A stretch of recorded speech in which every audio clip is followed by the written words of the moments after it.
Perkenalkan, nama saya Gabriel PBK dari kelas 2 LPI 2A Malam. Malam ini saya akan menjelaskan mengenai laporan keuangan dari perusahaan manufakturing yaitu PT Satnusa Persada Tbk. Nah, yang pertama adalah gambaran umum perusahaan.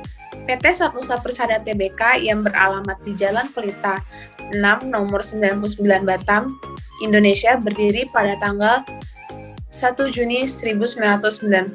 PT Satnusa Persada Tbk memiliki 3 anak perusahaan, yaitu SEM Engineering, PT SNI Internasional, dan PT Tata Sarana Nusa Persada. PT Satnusa Persada Tbk memiliki dan memulai usaha sebagai pemasok papan sirkuit cetak atau bisa dikenal dengan PCB, merakit bagian mekanik dan perakitan komponen elektronik.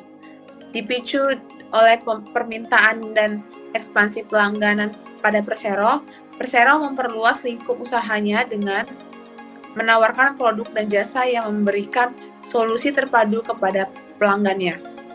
Nah, sebagai produsen elektronik berteknologi tinggi terkemuka di Indonesia, PT Satnusa Persada Tbk ini bangga menjadi yang pertama dan satu-satunya perusahaan yang terdaftar di Bursa Efek Indonesia pada bulan November tahun 2007. PT Satnusa Persada Tbk memiliki kode saham di IDX yaitu PTSN. Teknologi terkini dan penggunaan robotika memungkinkan Persero untuk merakit dan memproduksi produk elektronik canggih. Persero telah mendapatkan sertifikat ISO 901, ISO 14001 dengan sistem manajemen keselamatan, kesehatan dan keselamatan kerja SMK 3 dan berbagai penghargaan dan pelanggan Persero atas kualitas dan konsisten kerja operasional yang baik. Berikut adalah link dari laporan keuangan yang saya miliki dari PT PTSN atau PT Satnusa Persada Tbk tersebut. Masuk analisis yang laporan keuangan pertama, yaitu untuk neraca ada uraian mengenai laporan aset lancar. Yang pertama bisa kita lihat pada uraian itu ada akun-akun seperti kas dan kesetaraan kas pada tahun 2020 itu sebesar 7.936.887.000 dan pada tahun 2019-nya 1.921.630.000. Pada piutangnya begitu juga dengan piutang lain, persediaan lancar, biaya dibayar di muka lancar, pajak dibayar di muka lancar, sehingga dapat diperoleh total aset lancarnya sebesar 42.403.847.000 dan pada tahun 2019-nya sebesar 74.769.571. Nah, berdasarkan data yang diperoleh dari PT Satnusa Persada Tbk pada tanggal 31 Desember 2020 memiliki jumlah aset lancar sebesar 42.403.847 dan pada tanggal 31 Desember 2019 memiliki jumlah aset lancar sebesar 74.769.571. Nah, terjadi penurunan aset lancar pada tahun 2020 sebesar 32.365.724. Selanjutnya, yaitu adanya nilai persediaan bahan baku barang dalam proses dan barang jadi. Nah, terjadinya penurunan nilai persediaan per tanggal 30 Juni 2020 dibandingkan dengan 2019. Penurunannya sebesar 10.068.606. Manajemen berpendapat bahwa jumlah pertanggungjawaban tersebut memadai untuk menutupi kemungkinan kerugian yang timbul dari resiko yang dipertanggungkan. Berdasarkan hasil penelaahan kondisi persediaan pada akhir tahun, manajemen berkeyakinan bahwa tidak adanya cadangan penurunan nilai persediaan yang perlu dibentuk pada tanggal 30 Juni 2020 dan 31 Desember 2019. Bisa kita lihat laporannya di bawah ini. Pada tanggal 31 Juni 2020, barang jadinya itu sebesar 96.202 dan pada tanggal 31 Desember 2019-nya sebesar 236.816. Nah, barang dalam prosesnya itu sebesar 10.314.983 pada tanggal 30 Juni 2020 dan 16.288.445 pada tanggal 31 Desember 2019.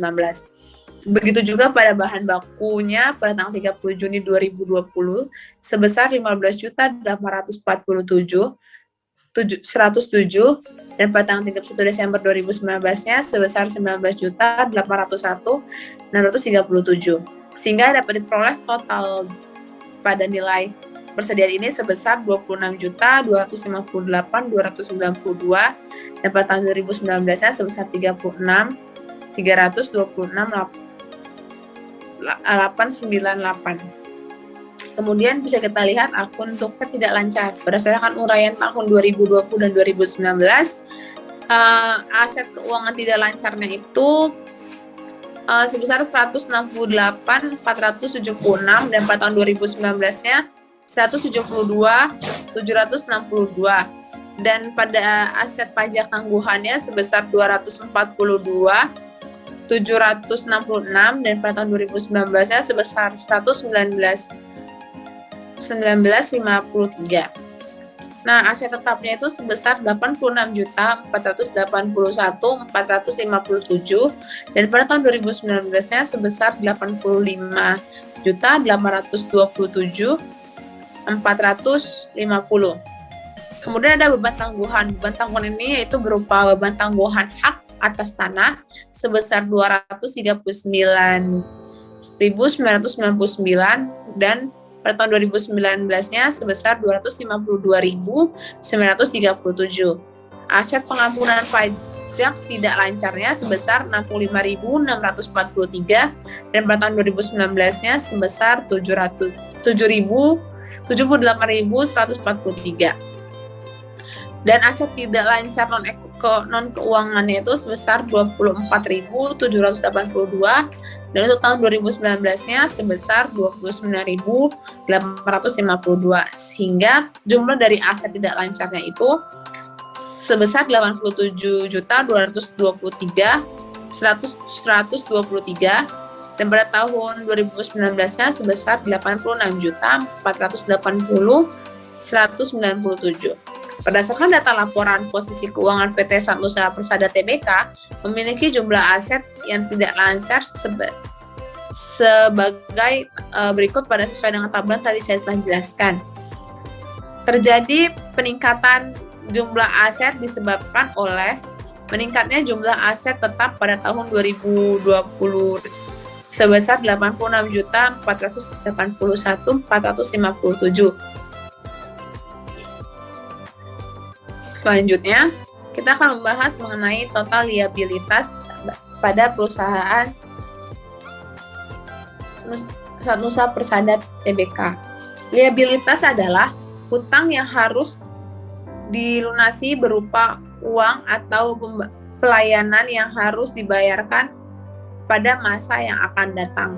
Nah, bisa kita lihat pada uraian tabel di bawah ini, yaitu liabilitas jangka panjangnya sebesar 24.472.507 pada tahun 2020, pada tahun 2019-nya sebesar 28.442.878 dan liabilitas pada jangka pendeknya itu sebesar 22.463.368 dan pada tahun 2019-nya sebesar 62.255.724 sehingga jumlah liabilitasnya PT Sanusa Persada pada tahun 2020 sebesar 46.935.875 dan pada tahun 2019-nya sebesar 90.698.602. Kemudian kita akan mengetahui dan menganalisis Total hutang berdasarkan jumlah liabilitas jangka pendek, utang usaha, utang lainnya, utang uang muka pelanggan, jangka pendek, liabilitas jangka panjang jatuh tempo dalam 1 tahun, serta liabilitas jangka panjang didapatkan jumlah utang pada tanggal 31 Desember 2020 yaitu sebesar 46.935.875 dan pada tanggal 31 Desember 2019-nya sebesar 90.698.602. Kita lihat uraiannya itu pada tabel berikut, di mana dilihat bahwa liabilitas jangka pendek dan jangka panjangnya sesuai pada tabel. Selanjutnya,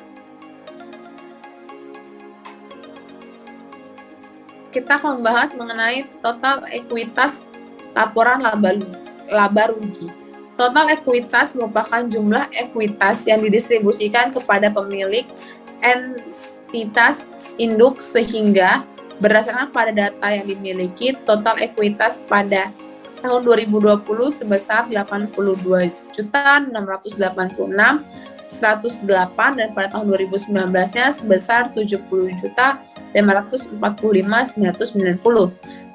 Mengapa didistribusikan kepada pemilik entitas induk? Ini menandakan bahwa dia memiliki anak cabang. Jadi seperti saya jelasin pada yang sebelumnya bahwa PT Satnusa Persada ini memiliki 3 perusahaan anak cabang. Sehingga hal itu mempengaruhi terhadap nilai ekuitas pada laporan laba ruginya. Selanjutnya kita akan membahas mengenai nilai penjualan.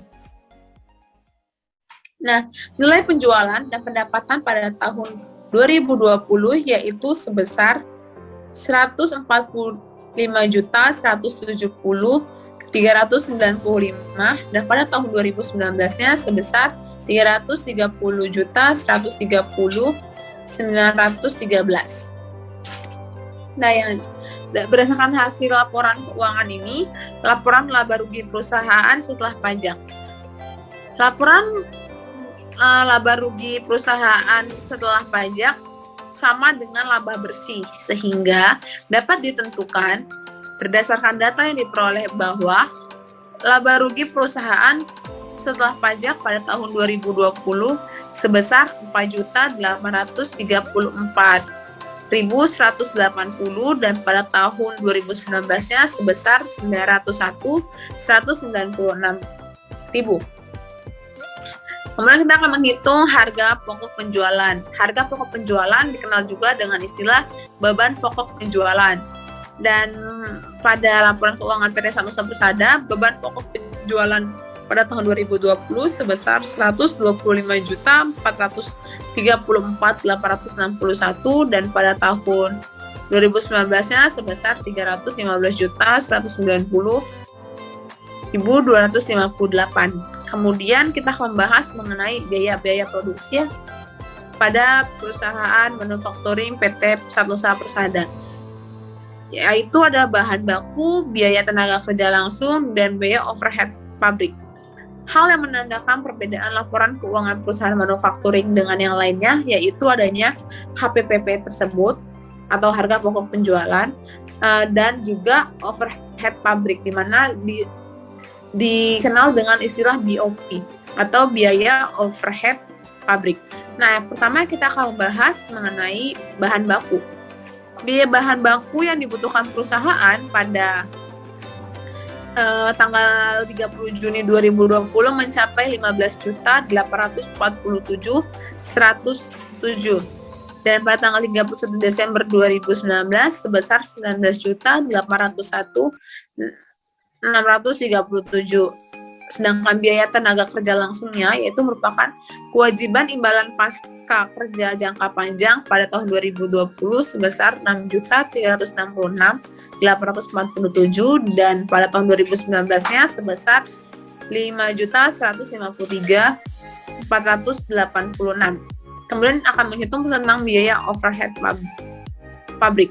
Biaya overhead pabrik atau BOP adalah biaya produksi yang tidak termasuk dalam biaya bahan baku dan tenaga kerja secara langsung.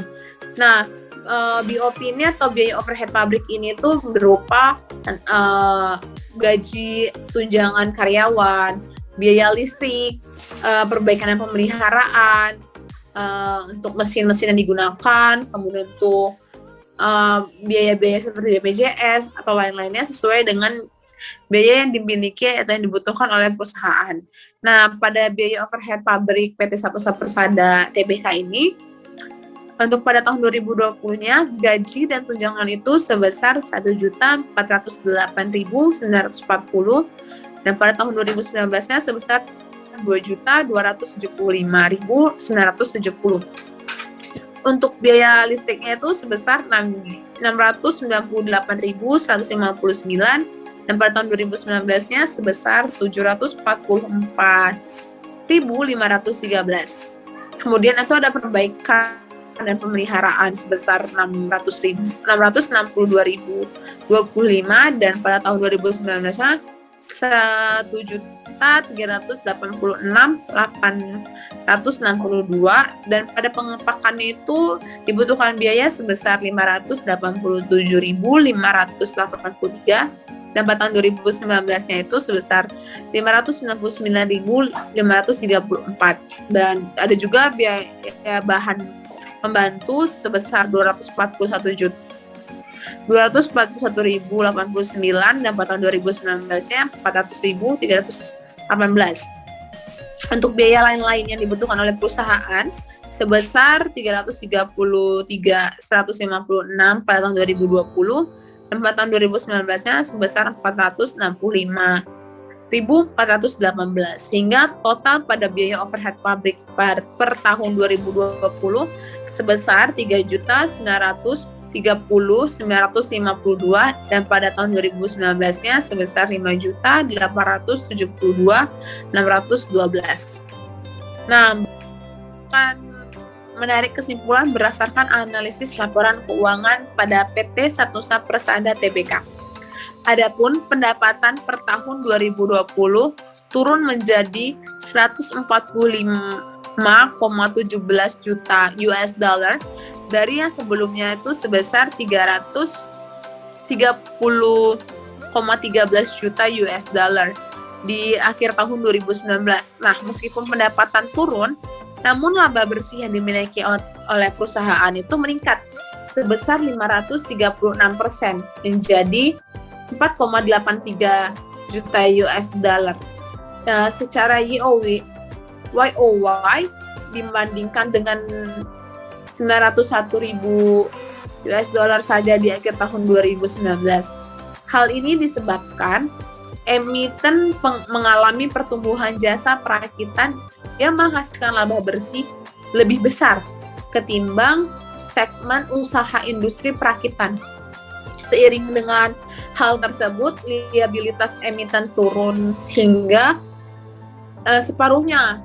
Jadi hampir turun separuhnya untuk liabilitasnya itu sebesar 46,93 juta US dollar dari yang sebelumnya sebesar 90,69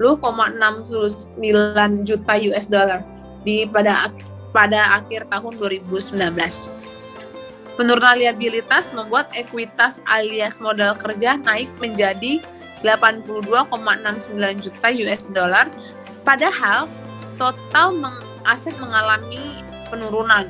Sehingga dapat dari kesimpulan yang diperoleh berdasarkan data laporan keuangan PT Satusa Persada Tbk, yaitu perusahaan memperoleh laba pada tahun 2020 karena jika dibandingkan dengan laporan pada tahun sebelumnya pada tahun 2019 terdapat kenaikan laba perusahaan, yaitu berupa laba bersih. Sekian dari saya, Gabriel Rebecca, mengenai laporan keuangan perusahaan manufaktur untuk PT Satusa Persada Tbk. Terima kasih.